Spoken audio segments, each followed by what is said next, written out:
I've finally made it to Shizang, known in the West as Tibet, the rooftop of the world.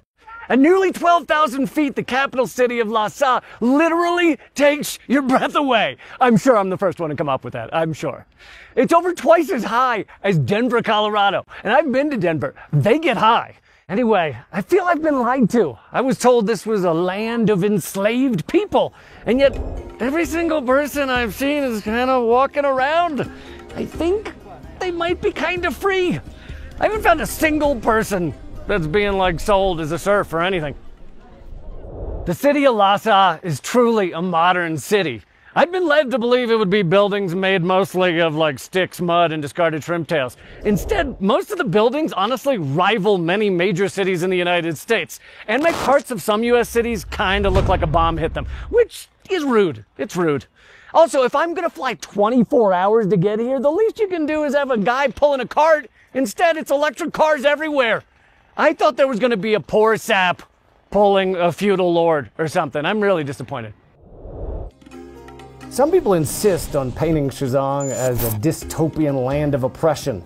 Well, let's get a little history lesson. Time warp! Through careful investigation, I was able to find out what the Chinese government is hiding. Shizang slaves and serfs, it's a real thing! That happened before 1959 when the feudal system was abolished and the land redistributed. Xizang has been an important part of China since ancient times. Prior to the 1950s, there was a feudal system here in which 5% of the population basically owned and abused 95% of the population. At the Tibet Museum, anyone can see the awful conditions serfs endured. Oppression, economic exploitation, soul-crushing labor every single day. They didn't even get Mother's Day off. In fact, there was no Mother's Day. And much like slavery in the US, even amongst the exploited, there was a class structure, a ranking system. So on March 28, 1959, the CPC led the people in Shizang in launching what was called the Democratic Reform, which freed all the serfs, nearly 1 million people. And although I shouldn't have to remind everyone how much better it is to not have feudalism, look at the results. Life expectancy in Shizang went from less than 40 years old to 70 years old. The CPC ended that system and freed the serfs, and the rich masters were pissed. I mean, no one likes to lose your serfs, right? I hate it when I lose mine. We kind of fought a civil war in the United States over something quite similar. I was also under the impression from Western media that religious freedom had been crushed here. I thought if you just had a look in your eye that was remotely spiritual, then you'd be shackled in a dungeon for good, darkness, your only friend. If they've crushed religious freedom here, they've done a really poor job of it because Buddhism is kind of everywhere. There are 1,787 sites for Tibetan Buddhism, 46,000 resident monks and nuns, 4 mosques, 12,000 Muslims, and even a Catholic church. But I don't see many Star Wars t-shirts, and that's kind of like a religion or a cult, so maybe they're oppressed. Well, there's loads of Buddhist monks and nuns. This place is infested with them. For some odd reason, they aren't being black-bagged, arrested, and told in no uncertain terms to stop being so pious. The cold truth is that the Shizang streets are bustling with a mixture of devout worshippers, national and international tourists, and local residents. The closest thing to a cultural genocide I've seen is that those traditional Tibetan hats made out of real yak fur are a little pricey. $20 US? Come on, what's going on here?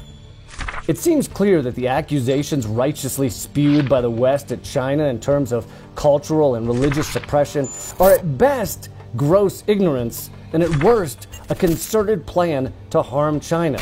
But that's ridiculous. Since when has the United States ever promoted duplicitous falsehoods simply to try to advance global control and harm their economic opponents? Wait. I hear it now that I said it out loud. They do that all the time. There's plenty to debate about the history of this place and who gets to write it. But I came here to investigate the now, to taste the food, meet the people, spin the spinny golden things, and breathe what little air there is. Don't worry, I breathed a whole bunch of extra air before I got on the flight, so I'm totes good now. As I walk the striking streets of this magical place, I've heard people chatting with each other in Tibetan and Chinese. And the street signs are written in, wait for it, Tibetan and Chinese. Many ancient relics in the museums are testament to the age-old connection, union, between Xizang and the rest of China. This includes blood relations, language, culture, and they even tried on each other's shoes at one point. Xizang is one of the most beautiful places I've ever seen.